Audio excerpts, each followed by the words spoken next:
I'm extremely pleased to be joined today by Ignacio Bercero, who's the EU's chief negotiator on the TTIP agreement with the US. Now that's the Transatlantic Trade and Investment Partnership Agreement, or TTIP for short.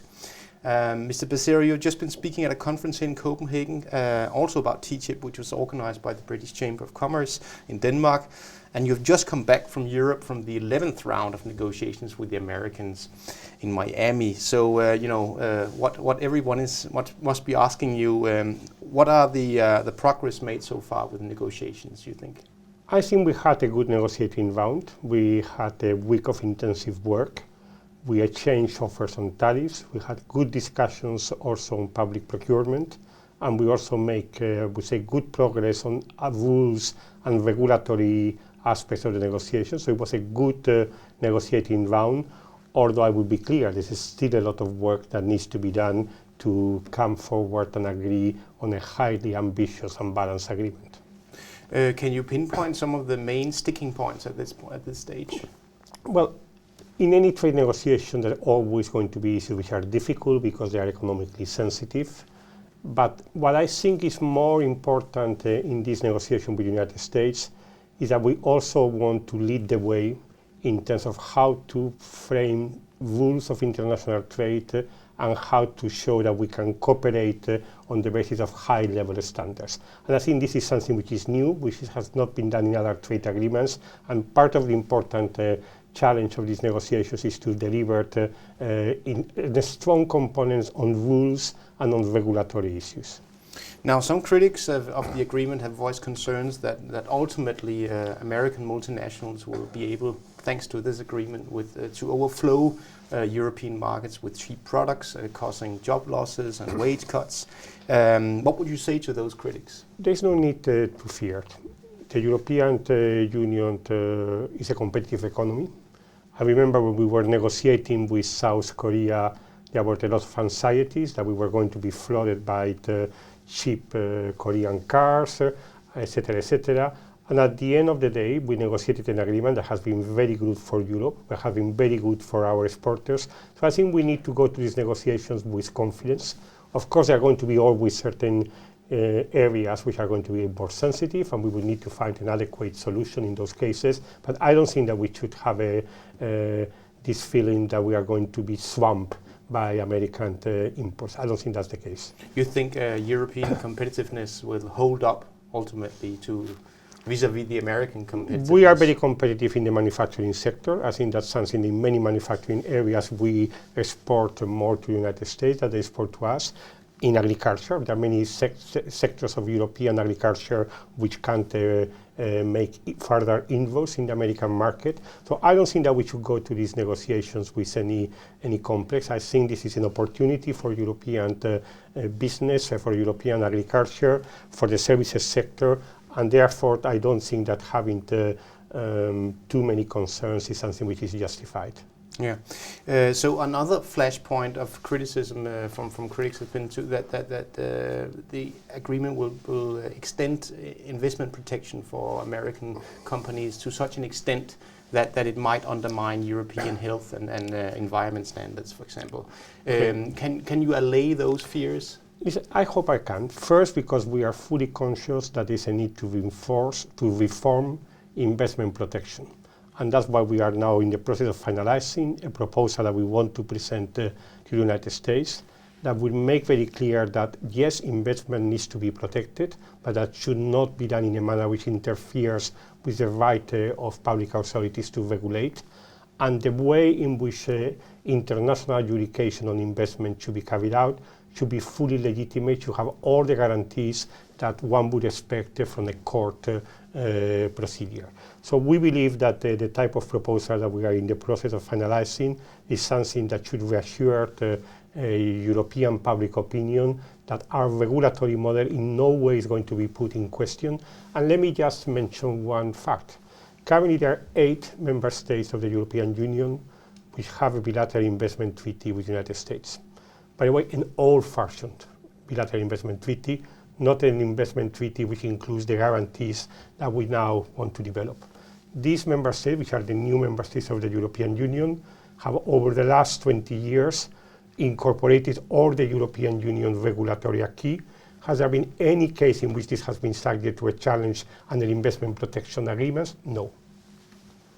It has been estimated that roughly 80% of the potential gains of TTIP will depend on how well European regulatory agencies will be able to cooperate with American regulatory agencies. How ambitious do you expect the TTIP will be in this area? Well, I think that we should be aiming for something which is reasonable in terms of ambition. It's clear that you are not going to be able to, over 2-3 years, to solve all the potential differences between our regulatory regimes. And indeed, in many areas, we should not even try, because where we have taken a choice about a different regulatory approach to that of the United States, that is going to be maintained. But I think that the work that we have been doing between the regulators on both sides, on sectors like cars, pharmaceuticals, medical devices, and others, is building a lot of confidence between the regulators and should be able to produce meaningful economic results. Many on the business side of the argument about TTIP would like to see a reduction of the existing rules and regulations here in Europe for our companies. Do you think that the TTIP will lead to less regulatory burdens for European companies? I don't think that that's an issue for TTIP.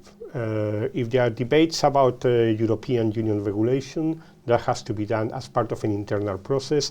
Certainly it's not going to be through TTIP that we are going to deregulate or that we are going to weaken European regulation. Indeed, the Commission has been very clear insofar as a trade agreement leads to any change on the level of regulatory protection, it will be to make it higher, never to make it lower. So from that point of view, there can be legitimate arguments about the regulatory costs in Europe. Those are things that need to be handled internally, but it's not what we are negotiating with the United States. Historically, goods have been a lot more able to travel across national borders than services. Of course, the Danish Chamber of Commerce hope really much that the service sector will be able to benefit from the TTIP. And could you put an adjective on how much easier you hope that the TTIP will make it for European service companies to export to the US? I do not hide that it's going to be difficult because both Europe and the United States have at this point in time rather open services markets. But those areas where there is no openness are very sensitive, are very difficult. I know that, of course, for a country like Denmark, maritime services is a very strong economic interest, and we would try to see what it is possible to achieve in this sector with the United States, but we are certainly have to be conscious that it's going to be one of the most difficult and more sensitive aspects of the negotiations. This being said, we would aim to achieve as ambitious as possible outcome also for the services sector, but I would not hide that it's going to be one of the most difficult aspects of the negotiations. And who are on the protective side here, the US or the Europeans? I mean, who are most reluctant to provide offers on this? Well, listen, on the issue of maritime services, it is not a secret. The United States for a very long time has had a very close internal maritime market, and that's something that we need to be aware. It is something which has a strong support in the United States, so that's why we know that it is going to be a very difficult issue in the negotiations. Okay. To what extent do you expect the TTIP to lead to the same prices, retail prices, in the US and Europe? I think that's very difficult to say. And quite frankly, even within the European Union, where we have achieved a much higher degree of regulatory convergence that one can dream about in an agreement with the United States, there are still divergences in prices. There are too many factors that have an influence on that. What I can say is that the elimination of tariffs on most products, the fact that hopefully we will be able to avoid unnecessary duplication of regulatory costs on some sectors like pharmaceuticals, like cars, like others, hopefully that would actually lead into a situation where some of those gains would also be translated in lower retail prices to the consumer. But it's very difficult to say in advance how much that's going to be. Okay. With regard to the IT sector, will the TTIP affect the EU's regulation on personal data protection? No, we have been extremely clear. For us, data privacy is an issue of fundamental rights. We do not negotiate in trade agreements about fundamental rights.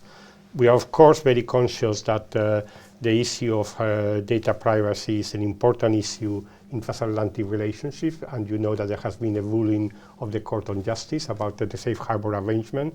The Commission will now see and discuss with the United States how we can try to improve that framework for protection in a manner which is fully responsive to the judgment of the Court of Justice. But this is something that is to be handled outside the context of trade agreements. We have always made clear that we do not negotiate in TTIP about data privacy. So my final question would then necessarily have to be, when do you expect the agreement to come into force? Well, listen, first question. Well, I think it's a little bit imprudent as a chief negotiator to make those kinds of predictions. What I can say is that from the European side, we are determined to try to make as much progress as possible with the current administration. We still have more than 1 year ahead of us to try to see whether we can conclude the agreement with the current administration. And certainly we are ready to try, although we would never sacrifice the substance just for the speed. And then, of course, once an agreement has been concluded, you need to be aware that because of our procedures, the need to translate the agreement into all European languages, the ratification process, there's always more than a year gap between the moment that an agreement is concluded and the moment that the agreement comes into force. So it's not going to be for tomorrow, but I think that certainly there is a willingness on our side to try to make as much progress as we can, and if possible to conclude with the current administration. Okay, so if I say 2018, that would not be totally off the mark, perhaps? It's challenging. It is challenging, but not impossible. Thank you. Thank you. Thank you.